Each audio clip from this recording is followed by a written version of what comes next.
l'Algérie, ce sont des identités multiples, dire. Oui, il y a une diversité à partir de laquelle on s'enrichit. L'important, c'est pas d'être musulman, juif ou chrétien, arabophone ou berbérophone. On vivait ensemble et on ne se posait pas la question d'être séparés ou de nous confronter.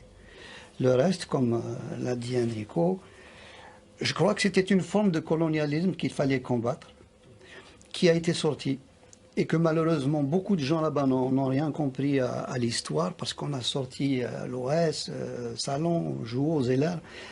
Il fallait pas sortir Tonton Raymond, il fallait pas sortir Voltaire, Diderot, Montesquieu, parce que ça aurait été un enrichissement qui nous aurait peut-être permis aujourd'hui de communiquer encore mieux. Parce qu'aujourd'hui, vous dites, le problème de l'Algérie, c'est vous qui le dites, hein, c'est l'arabisme. L'arabisme est une idéologie. Je ne parle pas de la langue et de la culture arabe et des identités qu'elle sous-tend, hein, parce que l'arabe est une langue magnifique, très contemplative au niveau de la philosophie, des émotions à traduire. L'arabisme est une idéologie qui consiste à faire de moi quelqu'un que je ne suis pas, en me disant, bon, le prophète s'est exprimé en arabe, le Coran est en arabe, donc ou tu es arabe ou alors tu es un faux musulman, voilà. Alors que des musulmans, il y en a qui ne sont pas arabes, comme les Bosniaques. La majorité des musulmans ne sont pas arabes dans le monde. D'un point de vue du nombre. Et donc, comment faire face à... Qui c'est qui peut aujourd'hui supporter qu'en face de lui quelqu'un qui n'est pas? Je ne pense pas qu'il y en ait un, quoi. Donc, alors qu'on pouvait vivre ensemble... Moi, je suis arabophone, mais je ne suis pas arabe. Voilà la différence. Et vous êtes imprégné de la culture française également, Bien et sûr. kabyle, Est-ce que et vous pouvez berbère. dire à un Québécois qu'il est français sous prétexte qu'il parle français? Vous Alors, parlez tous comme s'il y avait un paradis perdu, un peu, de ces identités qui vivaient ensemble. Moi, c'est pas un paradis pour nous, puisque je retourne, je vis là-bas. Oui, donc... mais non, mais le paradis de tous ensemble. Pour que tout le monde comprenne ce débat, il faut savoir que les Berbères, donc les Kabyles, et les Juifs, parce qu'il ne faut pas oublier que les Berbères étaient d'origine juive aussi, avec la reine Kaïna. Oui. Il y avait des tribus Non, juives berbères, pas tous quand même. Au départ, les Berbères étaient juifs. Et puis après, quand les Romains sont venus, ils les ont christianisés. Et puis après, le christianisme, quand l'Empire ottoman est arrivé, l'Arabie, comme on a dit, ils les ont islamisés, les Berbères.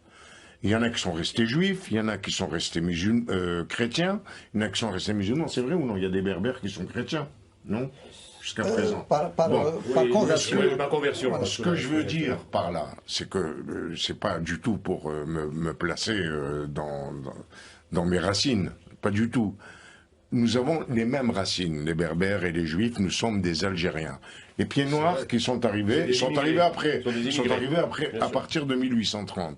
Et ce que je veux dire par là, c'est que les premiers habitants de l'Algérie et les véritables Algériens, ce sont les Berbères. Et j'ai compris pourquoi il a parlé de l'idéologie de l'Arabie. Voilà. Yabi effectue depuis dimanche 20 mai 2012 une visite officielle en Israël. Un agenda très chargé en rencontres politiques et diplomatiques est en voie de réalisation. Dès son arrivée à Jérusalem, le marathon de la délégation kabyle a commencé en cette fête de la ville sainte avec son accueil par l'ex-ambassadeur d'Israël en Mauritanie, M. Ligal Carmon, au siège de Manri, Midlis. الزيارة التي يقوم بها فرحات مهني منذ الأحد الماضي إلى إسرائيل، وهو أحد دعاة الانفصال بمنطقة القبائل بالجزائر، والذي استقبله نائب رئيس الكنيست الإسرائيلي. وأي واحد تشوفوا هاز الفرشيطة قاطعوه في كلش، قاطعوه في الزواج، قاطعوه في التجارة، قاطعوه في الصداقة، في الرفقة، في كل شيء. هي المقاطعة. إنها القطيعة بين الجزائريين والفرشيطة. هذه شعارنا درك.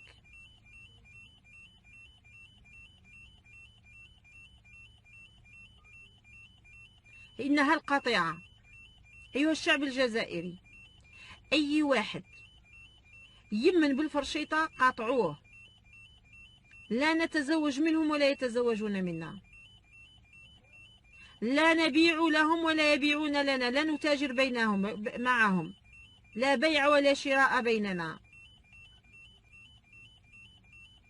ولا علاقات. تقطعوا العلاقات بهم. الناس اللي تخرج ضد الجيش نتاعنا، الناس اللي تخرج تهين قائد الأركان تاعنا، قطيعة ثم القطيعة ثم القطيعة.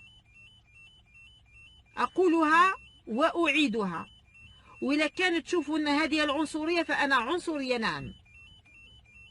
اللي مس كرامة الجيش نتاعنا وقيادات الجيش نتاعنا فهو عدو لدود، فهو عدو لدود، فهو عدو لدود.